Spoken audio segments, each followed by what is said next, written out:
ഒരു പ്രാവശ്യം കൂടെ ഗ്രേസ് ടിവിയിൽ പ്രഭാത സന്ദേശവുമായി നിങ്ങളെ ഇന്ന് രാവിലെ അഭിസംബോധന ചെയ്യാൻ സ്വർഗത്തിലെ ദൈവം അവസരങ്ങൾ നൽകിയതിനായി മുഴുമാനവും മഹത്വവും യേശു രാജാവിന് അർപ്പിക്കുകയാണ്. കഴിഞ്ഞ ദിവസങ്ങളിൽ ദൈവത്തിൻ്റെ കൃപയും സാന്നിധ്യവും അനുഭവിച്ച് ആത്മാവിൽ പോരാടി പ്രാർത്ഥിപ്പാൻ ദൈവം നമുക്ക് അവസരങ്ങൾ നൽകിയതിനെ ഓർത്ത് ഞാൻ ദൈവത്തിന് 1000 നന്ദി അർപ്പിക്കുകയാണ്. ഈ വർഷത്തിൻ്റെ ആരംഭത്തിൽ നമ്മെ നടത്തിയ ദൈവം ഇന്നും നമ്മെ ഭദ്രമായി സൂക്ഷിച്ചു. ഡിസംബർ മാസത്തിൻ്റെ അവസാന ആഴ്ചയിലേക്ക് നമ്മൾ എത്തപ്പെട്ടിരിക്കുകയാണ്. ചില ദിവസങ്ങൾ കഴിയുമ്പോൾ ഈ വർഷം നമ്മളെ വിട്ടുപോകും. എന്നാൽ ഈ വർഷത്തിൻ്റെ ആരംഭ ജനുവരി മാസം കണ്ട പലരും ഇന്ന് രാവിലെ ഈ ലോകത്തിലില്ല. പലരും മൺമറഞ്ഞു പോയി. പലരും കഷ്ടം അനുഭവിക്കുന്നു. വേദനയിൽ കൂടെയും പ്രയാസങ്ങളിൽ കൂടെയും ബുദ്ധിമുട്ടുകളിൽ കൂടെയൊക്കെ ജനം കടന്നു പോവുകയാണ്. ഒത്തിരി പേരുടെ വീടിനകത്ത് അസ്വസ്ഥതകളും അസമാധാനവും നിറഞ്ഞു നിൽക്കുകയാണ്. എന്നാൽ ഒരു ദൈവവൈതലായ നമ്മുടെ ജീവിതത്തിൽ ദൈവത്തിൻ്റെ സ്നേഹവും കരുതലും എന്നും ശാശ്വതമായി അനുഗ്രഹമായി അനുഭവിച്ചറിയാൻ ദൈവം നമുക്ക് തരുന്ന അവസരങ്ങൾ വിലയേറിയതായി ഞാൻ കാണുകയാണ്. തീർച്ചയായും കർത്താവ് നിങ്ങളെ ഇന്ന് രാവിലെ അനുഗ്രഹിക്കട്ടെ എന്ന് ഞാൻ ദൈവസന്നിധിയിൽ പ്രാർത്ഥിക്കുന്നു. ഇന്നത്തെ ചിന്തയ്ക്ക് വേണ്ടി പരിശുദ്ധ ആത്മാവ് എൻ്റെ പക്കൽ നൽകപ്പെട്ടിരിക്കുന്ന വേദവാക്യം മത്തായിയുടെ സുവിശേഷം 14-ാം അധ്യായം 27-ാമത്തെ വാക്യമാണ്. വാക്യം ഇങ്ങനെയാണ്: ഉടനെ യേശു അവരോട്, ധൈര്യപ്പെടുവീൻ, ഞാനാകുന്നു, പേടിക്കേണ്ട എന്ന് പറഞ്ഞു. അനുഗ്രഹിക്കപ്പെട്ട നല്ല വേദവാക്യത്തിനായി ഞാൻ ദൈവസന്നിധിയിൽ സ്തോത്രം ചെയ്യുകയാണ്. നമ്മുടെ വാഴ്ത്തപ്പെട്ട കർത്താവായ യേശു ക്രിസ്തുവിൻ്റെ 3.5 വർഷത്തെ ശുശ്രൂഷ കാലയളവിൽ യേശു അനേക ശിഷ്യന്മാരെ സമ്പാദിച്ചെടുത്തിരുന്നു. അതിൽ 12 ശിഷ്യന്മാർ, അതിൽ 3 ശിഷ്യന്മാർ, 7 ശിഷ്യന്മാർ, ഇങ്ങനെ പല കണക്കുകളിൽ ശിഷ്യന്മാർ യേശുവിന് ഉണ്ടായിരുന്നു. അതിൽ ചില ശിഷ്യന്മാരെ യേശു കർത്താവ് തടാകത്തിൻ്റെ അക്കരയ്ക്ക് അയക്കുന്ന ഒരു ഭാഗമാണ് നമുക്ക് കാണാനായിട്ട് കഴിയുന്നത്. 22-ാമത്തെ വാക്യത്തിൽ ഇങ്ങനെ വായിക്കുന്നു: ഉടനെ യേശു പുരുഷാരത്തെ പറഞ്ഞയക്കുന്നതിനിടയിൽ ശിഷ്യന്മാർ പടക് കയറി തനിക്ക് മുമ്പായി അക്കരയ്ക്ക് പോകുവാൻ അവരെ നിർബന്ധിച്ചു. ഈ വാക്യത്തിൽ കാണുന്ന ഇങ്ങനെയാണ്: വലിയൊരു പുരുഷാരം യേശുവിനെ അനുഗമിച്ച് അത്ഭുതങ്ങളും അടയാളങ്ങളും കണ്ട് അവിടെ നിന്ന് പിന്മാറി പോകുമ്പോൾ, യേശുവിൽ നിന്ന് അവര് മാറിപ്പോകുമ്പോൾ ശിഷ്യന്മാര് പടക് കയറുകയാണ്. പടക് കയറിയ ശിഷ്യന്മാരോട് യേശു പറയുന്നു, തനിക്ക് മുമ്പേ അക്കരയ്ക്ക് പോകുക. അവരുടെ പദം ഇങ്ങനെ എഴുതിയിട്ടുണ്ട്: യേശു ശിഷ്യന്മാരെ നിർബന്ധിച്ചു. സ്വാഭാവികമായി ചിലപ്പോൾ ശിഷ്യന്മാര് പോകാൻ മടി കാണിച്ചു കാണും. ഒന്നീ തനിച്ച് പോകുന്ന കാര്യത്തിലായിരിക്കാം അവർ മടി കാണിച്ചത്, അല്ലെങ്കിൽ യേശു കൂടെ ഇല്ലാത്തതുകൊണ്ടാകാം. കാരണം യേശു അവരുടെ കൂടെ പോകുന്നില്ല. അല്ലെങ്കിൽ അക്കരയ്ക്ക് പോകുന്ന വിഷയത്തിൽ, അല്ലെങ്കിൽ ആ പടക് കയറി ആ വഴിയെ പോകുന്ന വിഷയത്തിലായിരിക്കാം ചിലപ്പോൾ അവർ വിസ്മരിച്ചത്. എന്നാൽ ഇവിടെ കാണുന്നൊരു കാര്യം, യേശുവിനെ പറഞ്ഞയച്ചു എന്നല്ല, അവരെ നിർബന്ധിച്ചയച്ചു എന്നാണ്. നിർബന്ധിച്ചയക്കുക എന്ന് പറയുന്നതും പറഞ്ഞയക്കുക എന്ന് പറയുന്നതും രണ്ടും രണ്ടാണ്. പറഞ്ഞയക്കുക, നിങ്ങൾ പോകുക എന്ന് പറയുമ്പോൾ പോകുന്നത് അത് വലിയ കാര്യമല്ല. നിർബന്ധിച്ചയക്കുക എന്ന് പറഞ്ഞാൽ പോകാനും മടി കാണിക്കുന്ന ആളുകളെ, അല്ലെങ്കിൽ ഒരു കാര്യം ചെയ്യാൻ മടി കാണിക്കുന്ന ഒരാളിനെ നിർബന്ധിച്ച് ചെയ്യിപ്പിക്കുക, നിർബന്ധിച്ച് പറഞ്ഞയക്കുക. ആ ഒരു ഭാഗമാണ് നമുക്കിവിടെ കാണാനായിട്ട് കഴിയുന്നത്. ഇവിടെ നമ്മുടെ വാഴ്ത്തപ്പെട്ട കർത്താവായ യേശു ക്രിസ്തു ശിഷ്യന്മാരെ നിർബന്ധിച്ചയച്ചു. എന്നിട്ട് യേശു എന്താ ചെയ്തത്? യേശു ആ പടക് പല നാഴിക ദൂരത്തേക്ക് പോകുമ്പോൾ യേശു പ്രാർത്ഥിക്കാൻ വേണ്ടി മലയിലേക്ക് കയറിപ്പോയി. മലയിൽ ചെന്ന് വൈകുന്നേരമായപ്പോൾ ഏകനായി അവിടെ ഇരുന്ന് പ്രാർത്ഥന തുടങ്ങി.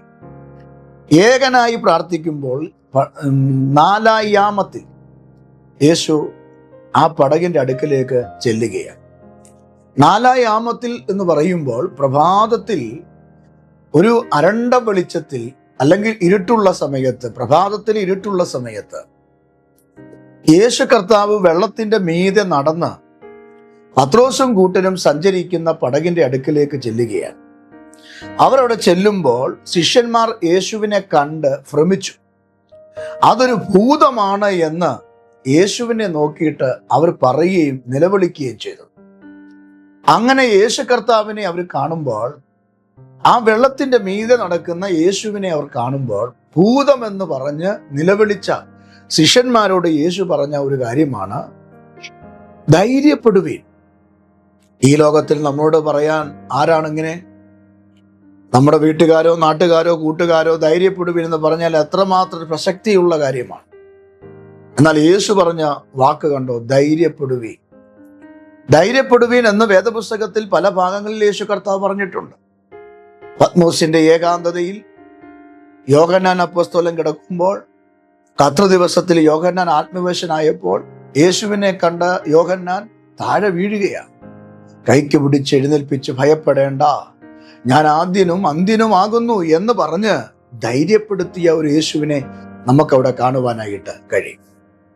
യേശു കർത്താവിന്റെ പരസ്യകാല ശുശ്രൂഷയിൽ തന്റെ ശിഷ്യന്മാരെ പല ആവർത്തി ധൈര്യപ്പെടുത്തിയതായിട്ട് നമുക്ക് കാണാൻ കഴിയും. യേശുവിന്റെ ക്രൂശീകരണ ശേഷം യേശു കല്ലറയിൽ അടയ്ക്കപ്പെട്ട സമയത്ത് ശിഷ്യന്മാര് ഒരു മാളിക മുറി അല്ലെങ്കിൽ ഒരു മുറിക്കകത്ത് കതകെല്ലാം അടച്ച് ഭയന്ന് ഇരിക്കുകയാണ്. യേശുവിന് സംഭവിച്ചത് തങ്ങൾക്കും സംഭവിക്കുമോ എന്ന് ഭയന്നുകൊണ്ടാണ് ശിഷ്യന്മാര് പേടിച്ച് ഒരു റൂമിനകത്തിരിക്കുന്നത്. എന്നാൽ ഉയർത്തെഴുന്നേറ്റ യേശു ആ മുറിക്കകത്ത് കതക് തുറക്കാതെ തന്നെ അകത്ത് കയറി ചെന്നിട്ട് യേശു ശിഷ്യന്മാരോട് പറഞ്ഞത് എന്താ? ഭയപ്പെടേണ്ട, ഞാൻ യേശു ആകുന്നു, എൻ്റെ സമാധാനം ഞാൻ നിങ്ങൾക്ക് തരുന്നു, ഭയപ്പെടേണ്ട എന്ന് പറഞ്ഞ ആശ്വസിപ്പിക്കുന്ന വാക്ക് നമുക്കവിടെ കാണുവാനായിട്ട് കഴിയും. നമ്മുടെ വാഴ്ത്തപ്പെട്ട കർത്താവ് പലരെയും ആശ്വസിപ്പിച്ചിട്ടുണ്ട്. മാർത്തയെ ആശ്വസിപ്പിച്ചു, മറിയെ ആശ്വസിപ്പിച്ചു, യേശുവിന്റെ അടുക്കൽ വന്ന രോഗികളെ കർത്താവ് ആശ്വസിപ്പിച്ചു. നൈലിലെ വിധവ തൻ്റെ കുഞ്ഞുമായി, മരിച്ചു കിടക്കുന്ന കുഞ്ഞുമായി ഒരു പുരുഷാരത്തിന്റെ കൂടെ നടന്നു പോകുമ്പോൾ ആ വിധവയെ കണ്ടുകൊണ്ട് യേശു അവളെ ആശ്വസിപ്പിച്ചു. കൂനിയായ സ്ത്രീ ആലയത്തിൽ വന്നപ്പോൾ ആ സ്ത്രീയെ കണ്ട് കർത്താവ് വാക്കു പറഞ്ഞ് ആശ്വസിപ്പിച്ച് അവളെ സൗഖ്യത്തോടെ പറഞ്ഞു വിട്ടു. ഇന്ന് രാവിലെ ഞാൻ ദൈവസന്നിധിയിൽ പറയാം, നിങ്ങളും എവിടെയെങ്കിലും തകർന്നും നിരാശപ്പെട്ടും ആയിരിക്കുന്നെങ്കിൽ നിങ്ങളെ ആശ്വസിപ്പിക്കാൻ എൻ്റെ കർത്താവുണ്ട്. 2026 അവസാന സമയത്തിലേക്ക് എത്തപ്പെടുന്ന നിങ്ങളോട് ഞാൻ പറയാം, പ്രതീക്ഷിക്കുന്നത് പോലെ നിങ്ങൾക്ക് എത്തിപ്പെടാൻ കഴിഞ്ഞു കാണത്തില്ല. പ്രതീക്ഷിക്കുന്ന ഒരു ഉയർച്ച പ്രാപിക്കാൻ കഴിഞ്ഞു കാണത്തില്ല. പ്രതീക്ഷിക്കുന്ന നന്മകൾ നിങ്ങൾക്ക് ഉണ്ടായി കാണത്തില്ല. നിങ്ങളുടെ കുഞ്ഞുങ്ങൾക്ക് നല്ല ജോലി കിട്ടി കാണത്തില്ലായിരിക്കും. എൻ്റെ ഭർത്താവിന് ഒരു മാനസാന്തരം ഉണ്ടായി കാണത്തില്ലായിരിക്കും. നിങ്ങളുടെ വീടിനകത്ത് ഒരു അഭിവൃദ്ധി ഉണ്ടാകാൻ കഴിഞ്ഞു കാണത്തില്ല. 2025 നിങ്ങൾക്കൊരു കഷ്ടങ്ങളുടെയും ദുഃഖങ്ങളുടെയും പ്രയാസങ്ങളുടെയും മാസമായി മാറിയേക്കാം. പക്ഷെ നമ്മെ ആശ്വസിപ്പിക്കുന്ന ഒരു ദൈവമുണ്ട്. ആ ദൈവം ഇന്ന് പകൽ നിങ്ങളോട് പറയുകയാണ്, നിങ്ങൾ ഒന്നിനാലും ഭാരപ്പെടരുത്, ഒന്നിനാലും നിങ്ങൾ നിരാശപ്പെടരുത്, ഒന്നിനാലും നിങ്ങൾ കലങ്ങിപ്പോകരുത്, എന്നിൽ വിശ്വസിപ്പി. യേശു കർത്താവ് ഒരിക്കൽ ശിഷ്യന്മാരോട് പറഞ്ഞത് ഇങ്ങനെയാണ്, നിങ്ങൾ അധൈര്യപ്പെടരുത്, നിങ്ങൾ നിരാശപ്പെടരുത്, നിങ്ങൾ എന്നിൽ വിശ്വസിപ്പി, എൻ്റെ പിതാവിൽ വിശ്വസിപ്പീൻ. പിതാവിൻ്റെ സ്ഥലത്ത് അനേകം വാസസ്ഥലമുണ്ട്, ഇല്ലെങ്കിൽ ഞാൻ നിങ്ങളോട് പറയുമായിരുന്നു എന്ന് പറഞ്ഞ് യേശു തന്റെ ശിഷ്യന്മാരെ ആശ്വസിപ്പിച്ചത് നമുക്ക് കാണുവാൻ കഴിയും.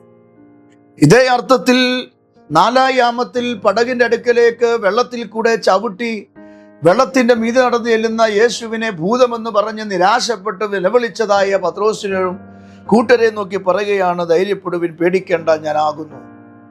ഇന്ന് രാവിലെ ചിലരെ നോക്കി പറയുന്നു, പേടിക്കേണ്ട. ഇന്നലകളിൽ കടന്നുപോയ കഷ്ടതകളും വേദനകളും ദുഃഖങ്ങളും നിങ്ങളെ ആഴ്ത്തിക്കളയുന്ന അവസ്ഥയിലേക്ക്, താത്തുകളയുന്ന അവസ്ഥയിലേക്ക്, നിങ്ങളെ മുടിപ്പിക്കുന്ന അവസ്ഥയിലേക്ക്, നിങ്ങൾക്കെതിരെ പ്രതികൂലമായി പ്രതിസന്ധിയായി നിങ്ങൾക്കെതിരെ തലപൊക്കി നിന്നാൽ നിങ്ങൾ ഒരു കാരണവശാലും നിങ്ങൾ തകർന്നു പോകരുത്. യേശു നിങ്ങളെ ആശ്വസിപ്പിക്കും. കാരണം എൻ്റെ ദൈവം ആരാകുന്നു എന്ന് പഴയ നിയമത്തിൽ പ്രവാചകനായി യെശയ്യാവ് വിളിച്ചു പറഞ്ഞിട്ടുണ്ട്. അതുകൊണ്ട് നിങ്ങൾ ഒരു കാരണവശാലും നിങ്ങൾ തകർന്നു പോകല്ല. യെശയ്യാവിന്റെ പുസ്തകം 41-ാം അധ്യായം 10-ാം വാക്യത്തിൽ ഇങ്ങനെയാണ് വായിക്കുന്നത്, നീ ഭയപ്പെടേണ്ട, ഞാൻ നിന്നോട് കൂടെയുണ്ട്. നീ ഭ്രമിക്കേണ്ട, ഞാൻ നിന്റെ ദൈവമാകുന്നു. ഞാൻ നിന്നെ ശക്തീകരിക്കും, ഞാൻ നിന്നെ സഹായിക്കും. എൻ്റെ നീതിയുള്ള വലം കൈകൊണ്ട് ഞാൻ നിന്നെ താങ്ങും. പ്രവാചകൻ പറയുകയാണ്, നീ ഭയപ്പെടേണ്ട, നീ നിരാശപ്പെടേണ്ട, ഞാൻ നിന്റെ ദൈവമാകുന്നു. അപ്പൊ നമുക്ക് ഭയം വരുമ്പോൾ ദൈവത്തിന്റെ മുഖത്തേക്ക് നമ്മൾ നോക്കിയാൽ മതി. നിരാശ വരുമ്പോൾ, പ്രയാസം വരുമ്പോൾ നമ്മൾ കർത്താവിന്റെ മുഖത്തേക്ക് നോക്കുമെങ്കിൽ ഞാൻ നിന്നെ ശക്തീകരിക്കുന്ന ദൈവമെന്നാണ് പറയുന്നത്. നമ്മെ വിടുവിക്കുന്ന, നമ്മെ ബലപ്പെടുത്തുന്ന, നമ്മെ രൂപാന്തരപ്പെടുത്തുന്ന, ശക്തീകരിക്കുന്ന ദൈവം. അതുകൊണ്ട് എൻ്റെ പ്രിയപ്പെട്ട സഹോദരങ്ങളോട് ഞാൻ ഇന്ന് രാവിലെ ശക്തമായി വെളിപ്പാടിന്റെ ആത്മാവിനാൽ ഞാൻ ഇങ്ങനെ പറയാ, പ്രവാചകനായ യെശയ്യാവ് പറയുന്നത് പോലെ, ഞാൻ നിന്റെ ദൈവമാണ്. യെശയ്യാവിൽ കൂടെ പരിശുദ്ധാത്മാവ് അല്ലെങ്കിൽ യഹോവയായ ദൈവം പറയുകയാണ്, ഞാൻ നിന്റെ ദൈവമാണ്, നീ ഒരിക്കലും ഭയപ്പെടേണ്ട. കാരണം റീസൺ, ഞാൻ നിന്റെ കൂടെ ഉണ്ട്. യേശു കർത്താവ് തന്റെ ശിഷ്യന്മാരുടെ അർത്ഥത്തിലാ പറഞ്ഞത്, ഭയപ്പെടേണ്ട, പേടിക്കരുത്, ഞാൻ നിന്റെ കൂടെയുണ്ട്. ഇന്ന് രാവിലെ ഞാൻ നിങ്ങളോട് പരിശുദ്ധാത്മാവി ദൂത് പറയുകയാ, നിങ്ങളുടെ കൂടെ കർത്താവുണ്ട്. ഈ ലോകത്തിൽ ആര് നിങ്ങളുടെ കൂടെ ഇല്ലെങ്കിലും, ഈ ലോകത്തിൽ ആര് നിങ്ങളെ സഹായിച്ചില്ലെങ്കിലും, ഈ ലോകത്തിൽ നിങ്ങളെ ആരും കൈത്താങ്ങിയില്ലെങ്കിലും, നിങ്ങളുടെ കൂടെ ചേർന്ന് പ്രാർത്ഥിച്ചില്ലെങ്കിലും, നിങ്ങളുടെ കണ്ണുനീരിന്റെ കൂടെ ഇരുന്നില്ലെങ്കിലും, പകരം നിങ്ങളെ ചവിട്ടിയും നിങ്ങളെ ദ്രോഹിച്ചും നിങ്ങളെ ഭാരപ്പെടുത്തിയും നിങ്ങളെ വലിച്ചെറിയുന്ന ഒരു അവസ്ഥയിലേക്കാണ് നിങ്ങൾ കടന്നു പോകുന്നതെങ്കിൽ നിങ്ങൾ ഒരിക്കലും നിരാശപ്പെടേണ്ട. നമ്മുടെ കൂടെയുള്ള കർത്താവ് ഇന്നും ജീവിക്കുന്നു. അതുകൊണ്ട് പ്രവാചകൻ പറയുകയാണ്, നമ്മൾ ധൈര്യപ്പെടാൻ അല്ലെങ്കിൽ ധൈര്യം ക്ഷയിക്കുമ്പോൾ ദൈവത്തിന്റെ മുഖത്തേക്ക്, യേശുവിന്റെ മുഖത്തേക്ക് നോക്കേണ്ട കാര്യത്തെക്കുറിച്ച് പറയുകയാണ്. അവിടെ വായിച്ചത്, ഞാൻ നിന്നോട് കൂടെ ഉണ്ട്. അപ്പൊ നമ്മുടെ കൂടെ ആരുണ്ട്? നമ്മുടെ കർത്താവ് ഉണ്ട്.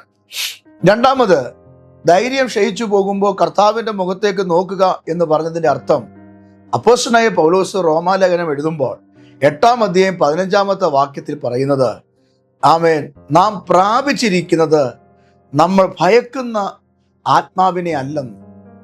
ഞാൻ ദാസ്യത്തിന്റെ ആത്മാവിനെ അല്ല നമ്മൾ പ്രാപിച്ചിരിക്കുന്നതെന്ന്. നമ്മൾ ഭയക്കുന്ന, നമ്മൾ പേടിക്കുന്ന ആത്മാവിനെ അല്ല നമ്മൾ പ്രാപിച്ചിരിക്കുന്നത്. അതുകൊണ്ട് നിങ്ങൾ ഒരിക്കലും എന്ത് ചെയ്യരുത്, നിങ്ങൾ ധൈര്യം ക്ഷയിച്ചു പോകരുത്, കർത്താവിന്റെ മുഖത്ത് നിങ്ങൾ നോക്കണമെന്ന്.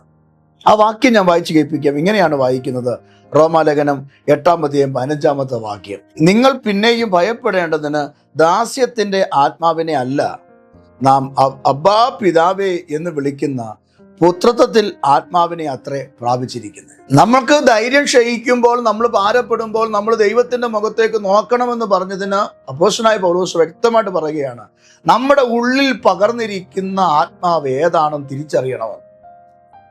നമ്മുടെ ഉള്ളിൽ പകർന്നിരിക്കുന്ന ആത്മാവ് ദാസ്യത്തിന്റെ ആത്മാവല്ല, എന്ന് പറഞ്ഞാൽ അടിമത്തത്തിന്റെ ആത്മാവല്ല. മറ്റുള്ള മനുഷ്യരുടെ ഇടയിൽ കിടന്നുകൊണ്ട് കഷ്ടപ്പെടുന്ന ആത്മാവിനെ അല്ല നമ്മൾ പ്രാപിച്ചിരിക്കുന്നത്. അബ്ബാ പിതാവേ എന്ന് വിളിക്കാനുള്ള പുത്രത്വത്തിന്റെ ആത്മാവിനെ, എന്ന് പറഞ്ഞാൽ യേശുവിനെ അപ്പാ എന്ന് വിളിച്ച്, പിതാവേ എന്ന് വിളിച്ച്, ഒരു മകൻ തൻ്റെ അപ്പന്റെ അടുക്കലേക്ക് ഫ്രീഡം എടുത്ത് ഓടിച്ചെന്ന് അപ്പനെ കെട്ടിപ്പിടിച്ച് മുത്തം കൊടുക്കുന്ന പോലെ, അല്ലെങ്കിൽ മടിയിലോട്ട് ചാരിക്കിടക്കുന്ന പോലെ, തോളിലോട്ട് ചാരിക്കിടക്കുന്നത് പോലെ, നമുക്ക് കർത്താവിന്റെ അടുക്കലേക്ക് നമ്മുടെ ധൈര്യം ക്ഷയിക്കുമ്പോൾ ഓടി ചെന്നിട്ട് ആ മാറോട് ചേർന്നിരിക്കാൻ നമുക്ക് പുത്രത്വത്തിന്റെ ആത്മാവിനെ നൽകിയിരിക്കുന്നു എന്നാണ് ഇവിടെ എഴുതിയിരിക്കുന്നത്.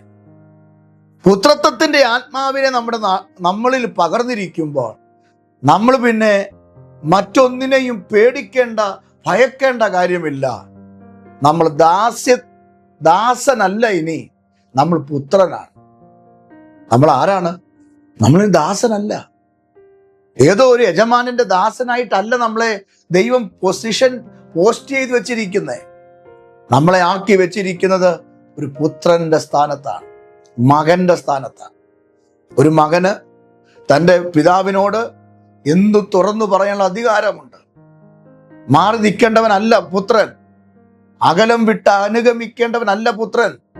നമുക്കറിയാം, ഒരു അപ്പന്റെ വീട്ടിൽ 2 മക്കൾ, അതിൽ ഇളയവൻ തനിക്കുള്ളതെല്ലാം നഷ്ടപ്പെടുത്തി പരദേശത്തേക്ക് പോയി പാപം ചെയ്ത് വ്യഭിചരിച്ച് ജീവിതമെല്ലാം നശിപ്പിച്ച് അവസാനം തീറ്റ പോലും കിട്ടാതെ പന്നിക്ക് കൊടുക്കുന്ന വാളരെയെങ്കിലും കിട്ടിയാൽ മതി എന്ന് പറഞ്ഞ് അതും കിട്ടാതെ വന്നപ്പോൾ അപ്പന്റെ വീടിനെ കുറിച്ച് ബോധം വന്നപ്പോൾ അവൻ ഭവനത്തിലേക്ക് മടങ്ങി വന്നതും അപ്പൻ അവനെ മോതിരം അണിയിച്ച് കെട്ടിപ്പിടിച്ച് ചുംബനം കൊടുത്ത് അപ്പൻ ഒരു മകനെ സ്വീകരിക്കുന്ന കഥ നമ്മുടെ വാഴ്ത്തപ്പെട്ട കർത്താവായ യേശു ക്രിസ്തു പറഞ്ഞിട്ടില്ലേ സുവിശേഷത്തിൽ?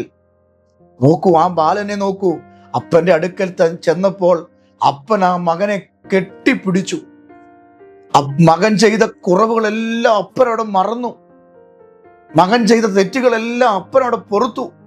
മകനെ കിട്ടിയ സന്തോഷത്തിൽ മകന്റെ പാപങ്ങളും കുറവുകളും എല്ലാം അപ്പൻ മറന്നിട്ട് അവന് വേണ്ടി വിരുന്നൊരുക്കിയെങ്കിൽ അതാണ് യഥാർത്ഥ അപ്പനും മകനും തമ്മിലുള്ള ബന്ധം. ഇവിടെ ഈ അപ്പന്റെ സ്ഥാനത്ത് ക്രിസ്തുവും ആ മകന്റെ സ്ഥാനത്ത് ഞാനും നിങ്ങളും നിൽക്കുമ്പോൾ അധൈര്യപ്പെടരുത്, ക്ഷീണിച്ചു പോകരുത്. ദൈവത്തിന്റെ മുഖത്തേക്ക് നോക്കിയാൽ മതി.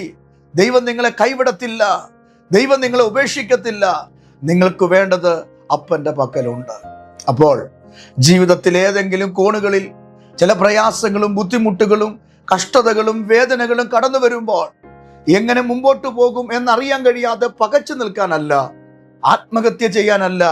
നിനക്ക് സ്വർഗത്തിൽ അപ്പനുണ്ടെന്നും നിന്റെ വേദന അറിയുവാൻ ഒരപ്പൻ നിനക്കുണ്ടെന്നും നിന്റെ സങ്കടങ്ങൾ അവന്റെ പക്കൽ പറഞ്ഞാൽ അത് തീർത്തു തരുമെന്നുമുള്ള ബോധ്യം ഒരു മകന്റെ സ്ഥാനത്ത് നിന്ന് അപ്പാ പിതാവേ എന്ന് വിളിച്ച് ഓടിച്ചെല്ലാൻ ധൈര്യം പ്രാപിച്ചവരായതുകൊണ്ട് നമ്മൾ ഇനി ദാസ്യത്വത്തിന്റെ കീഴല്ല, ദാസന്മാരല്ല, നമ്മൾ മക്കളാണെന്ന് തിരിച്ചറിഞ്ഞാൽ ആ യേശുവിന്റെ മുഖത്ത് നോക്കിയാൽ മതി. നിങ്ങളുടെ മനസ്സിന്റെ ധൈര്യം, നിങ്ങളുടെ ജീവിതത്തിലെ ധൈര്യം ക്ഷയിക്കുമ്പോൾ നിങ്ങൾ വാടിപ്പോകാതെ തകർന്നു പോകാതെ നിലനിൽക്കേണ്ടതിന് ഒരു കൃപ നിങ്ങളുടെ മേൽ കർത്താവ് പകരും. അതുകൊണ്ട് എൻ്റെ പ്രിയപ്പെട്ട സഹോദരങ്ങളോട് ഞാൻ ഇന്ന് രാവിലെ ഈ വർഷത്തിന്റെ അവസാന ദിവസത്തിൽ ഞാൻ നിങ്ങളോട് പറയാം, നിങ്ങൾ ഈ വർഷം ഏതെങ്കിലും വിഷയത്തിൽ ഭാരപ്പെട്ട് നാളെ ഓർത്ത് നിരാശപ്പെട്ട് ആയിരിക്കുന്നെങ്കിൽ, ശിഷ്യന്മാർ പടകിൽ കിടന്ന് നിലവിളിച്ചു ഭൂതമെന്ന് പറഞ്ഞ് കരഞ്ഞതുപോലെ നിങ്ങൾ ഏതെങ്കിലും വിഷയത്തിൽ തകർന്നിരിക്കുന്നെങ്കിൽ ദാ യേശു കർത്താവ് നിങ്ങളോട് പറയുന്നു, ഭാരപ്പെടേണ്ട, നിരാശപ്പെടേണ്ട. ഞാൻ കർത്താവാണ്, ഞാൻ യേശുവാണ്. യേശു നിങ്ങളുടെ വീട്ടിൽ വന്നാൽ, യേശു നിങ്ങളുടെ പടകിൽ വന്നാൽ, യേശു നിങ്ങളുടെ സാഹചര്യത്തെ തൊട്ടാൽ നിങ്ങൾക്ക് വേണ്ടി അത്ഭുതം ചെയ്യാൻ, വിടുവിക്കാൻ, സഹായിക്കാൻ എൻ്റെ കർത്താവ് ഇന്നും ജീവിക്കുന്നു. അതുകൊണ്ട് എന്നെ കേൾക്കുന്ന ഗ്രേസ് ടിവിയുടെ പ്രേക്ഷകരായ എൻ്റെ വാത്സല്യ മാതാപിതാക്കളെ, സഹോദരങ്ങളെ, ഞാൻ ആത്മനിറവിൽ പറയാം, നിങ്ങളുടെ മനസ്സ് ധൈര്യം പ്രാപിക്കണം. ക്ഷീണിക്കുമ്പോൾ യേശുവിനെ നിങ്ങൾ നോക്കണം. നിങ്ങളുടെ മനസ്സിനകത്ത് അധൈര്യം സംഭവിക്കുമ്പോൾ യേശുവിന്റെ മുമ്പിൽ പോയി മുട്ടുകുത്തണം. എന്നിട്ട് ദാസൻ നിൽക്കുന്നത് പോലെ നിൽക്കാതെ ഒരു പുത്രൻ നിൽക്കുന്നത് പോലെ യേശുവിന്റെ അടുക്കലേക്ക് ചെന്ന് അപ്പാ പിതാവേ എന്ന് വിളിച്ച് നിങ്ങളുടെ കാര്യങ്ങൾ ധൈര്യത്തോടെ യേശുവിനോട് പറയുക. യേശു നിങ്ങൾക്ക് ധൈര്യം പകരും. അങ്ങനാണെങ്കിൽ യേശു നമ്മുടെ കൂടെയുണ്ട്. യെശയ്യാവ് 41:10 നമ്മൾ വായിച്ചത് യഹോവയായ ദൈവം നമ്മുടെ കൂടെയുണ്ടെന്ന്. അതുകൊണ്ട് ധൈര്യപ്പെടാനാ പറഞ്ഞതെങ്കിൽ ഇവിടെ ഈ റോമലേഖനത്തിൽ പൗലോസ് അപ്പോസ്തലൻ പറയുകയാണ്, ഞാൻ ഇനി ദാസനല്ല, ഞാൻ പുത്രനാണ്. അതുകൊണ്ട് പുത്രത്വത്തിന്റെ ആത്മാവ് എൻ്റെ അകത്ത് ഇട്ടപ്പോൾ ഞാൻ എൻ്റെ അപ്പൻ്റെ അടുക്കൽ, എൻ്റെ യേശുവിൻ്റെ അടുക്കൽ ഓടിച്ചെന്ന് ഞാൻ അഭയം പ്രാപിക്കും, ഓടിച്ചെന്ന് ഞാൻ ശക്തി പ്രാപിക്കും, ഓടിച്ചെന്ന് ദൈവകൃപ പ്രാപിക്കും. അങ്ങനെയെങ്കിൽ ഇന്ന് രാവിലെ വിശ്വാസത്തോടെ ഞാൻ പറയാം, യേശുവിൻ്റെ അടുക്കിലേക്ക് നീ ഓടിവാ. നിങ്ങൾ ക്ഷീണിച്ചു പോകരുത്, നിരാശപ്പെടരുത്, ഒറ്റപ്പെട്ടും ചിന്തയിൽ നീ ഭാരപ്പെടരുത്, ഒരിക്കലും നീ കലങ്ങിപ്പോകരുത്. കർത്താവ് നിങ്ങളുടെ കൂടെ ഉണ്ട്. ഇന്ന് രാവിലെ ഞാൻ നിങ്ങൾക്ക് വേണ്ടി പ്രാർത്ഥിക്കാം. എന്നെ കേൾക്കുന്ന നിങ്ങൾ ഇന്ന് രാവിലെ ഏതെങ്കിലും വിഷയത്തിൽ ശിഷ്യന്മാരെ പോലെ അധൈര്യത്തോടു കൂടെയാണ് നിൽക്കുന്നെങ്കിൽ, ധൈര്യം പ്രാപിക്കാൻ കഴിയാതെ നിരാശയുടെ വക്കിലാണ് നിങ്ങൾ നിൽക്കുന്നെങ്കിൽ, എവിടെയെങ്കിലും നിങ്ങൾ ഭാരത്തോടാണ് നിൽക്കുന്നെങ്കിൽ, ഞാൻ ഇന്ന് രാവിലെ നിങ്ങൾക്ക് ദൂത് കൈമാറുകയാ. യേശു പറയുന്നു, ഭയപ്പെടേണ്ട, പേടിക്കരുത്. ആ വിഷയത്തെ നിങ്ങൾ പേടിക്കരുത്, ആ സാഹചര്യത്തെ നിങ്ങൾ പേടിക്കരുത്, ആ വ്യക്തിയെ നിങ്ങൾ പേടിക്കരുത്, ആ നിയമത്തെ നിങ്ങൾ പേടിക്കരുത്. പകരം യേശുവിന്റെ മുമ്പിൽ അപ്പാ പിതാവേ എന്ന് വിളിച്ച് ഓടിച്ചല്ല. യേശു നിങ്ങളുടെ അവസ്ഥയ്ക്ക് മാറ്റം വരുത്തും. യേശു നിങ്ങളുടെ സാഹചര്യങ്ങൾക്ക് നീക്കുപോക്ക് തരും. ദൈവം നിങ്ങളെ അനുഗ്രഹിക്കും. ഞാൻ നിങ്ങൾക്ക് കൂടി പ്രാർത്ഥിക്കട്ടെ. എൻ്റെ കൂടെ ചേർന്ന് ഒരു വാക്ക് പ്രാർത്ഥിക്കും. കർത്താവേ, ഞങ്ങൾക്ക് നൽകിയ നല്ല ദൂതിനായി സ്തോത്രം. ഇന്ന് രാവിലെ ഞങ്ങളോട് പറഞ്ഞ അവിടുത്തെ വചനത്തിനായി സ്തോത്രം. ഞങ്ങളെ ഉറപ്പിച്ചതിനായി സ്തോത്രം. ഞങ്ങളുടെ ധൈര്യം പലപ്പോഴും ക്ഷയിച്ചു പോകുന്നു. പല വിഷയത്തിൽ ഞങ്ങൾ ഭാരപ്പെടുന്നു. എങ്ങനെ മുമ്പോട്ട് പോകും ഞങ്ങൾക്ക് അറിയത്തില്ല. ഒത്തിരി കഷ്ടതകളും കണ്ണുനീരും ഞങ്ങളുടെ മുമ്പിൽ വരുന്നു. പക്ഷെ അതിൻ്റെ നടുവിൽ നിലനിൽക്കാനുള്ള ദൈവകൃപ ഞങ്ങൾക്കുണ്ടല്ലോ. അപ്പാ, പിതാവേ എന്ന് വിളിച്ച് ഓടി വന്ന് പുത്രത്വത്തിന്റെ ആത്മാവിനകത്ത് നിൽക്കാൻ ഞങ്ങൾക്ക് ബലം തരുന്ന കൃപയ്ക്കായി സ്തോത്രം. ശക്തി ഞങ്ങളുടെ മേൽ അയക്കുന്നതിനായി സ്തോത്രം. ഈ ജനത്തിന് വേണ്ടി പ്രാർത്ഥിക്കുന്നു. ഒരിക്കലും ക്ഷീണിച്ചു പോകരുത്, അധൈര്യപ്പെടരുത്, ധൈര്യം ക്ഷയിച്ചു പോകരുത്. അപ്പാ എന്ന് വിളിച്ച് യേശുവിൻ്റെ അടുക്കൽ വന്ന് സങ്കടം ബോധിപ്പിച്ച് യേശുവിനുള്ള വിടുതൽ പ്രാപിക്കാൻ ഇവരെ ഒരുക്കണമേ എന്ന് പ്രാർത്ഥിക്കുന്നു. ഇന്ന് രാവിലെ പിതാവിൻ്റെയും പുത്രൻ്റെയും പരിശുദ്ധാത്മാവിൻ്റെ നാമത്തിൽ ഈ മക്കളെ ഞാൻ അനുഗ്രഹിച്ച് പ്രാർത്ഥിക്കുന്നു. വേദനകൾ മാറട്ടെ, രോഗം മാറട്ടെ, ദുഃഖം മാറട്ടെ, കഷ്ടത മാറട്ടെ, ശാപങ്ങൾ മാറട്ടെ. പുതിയൊരു വർഷത്തിൽ ദൈവിക നന്മകൾ കൊണ്ട് ഈ മക്കളെ കർത്താവ് നിറയ്ക്കണമെന്ന് പ്രാർത്ഥിക്കുന്നു. യേശുവിൻ നാമത്തിൽ തന്നെ ആമേൻ. ദൈവം നിങ്ങളെ അനുഗ്രഹിക്കട്ടെ. പ്രിയപ്പെട്ടവരെ, നിങ്ങളുടെ പ്രാർത്ഥനാ വിഷയങ്ങൾ ഞങ്ങൾക്ക് എഴുതുക. ഞങ്ങൾ നിങ്ങൾക്ക് വേണ്ടി പ്രാർത്ഥിക്കാം. നിങ്ങൾ ഞങ്ങളെ ഓർക്കുക. ഈ ദിവസങ്ങളിൽ കർത്താവ് വലിയവ ഗ്രേസ് TV ചെയ്യട്ടെ. ഗ്രേസ് TVയുടെ പ്രവർത്തനങ്ങൾ മുടങ്ങാതെ നിങ്ങൾക്ക് ലഭിക്കുവാൻ നിങ്ങൾ വളരെ ആത്മാർത്ഥമായി ഞങ്ങൾക്ക് വേണ്ടി പ്രാർത്ഥിക്കണം. ആമേൻ. ദൈവം നിങ്ങളെ അനുഗ്രഹിക്കുമാറാകട്ടെ. ആമേൻ.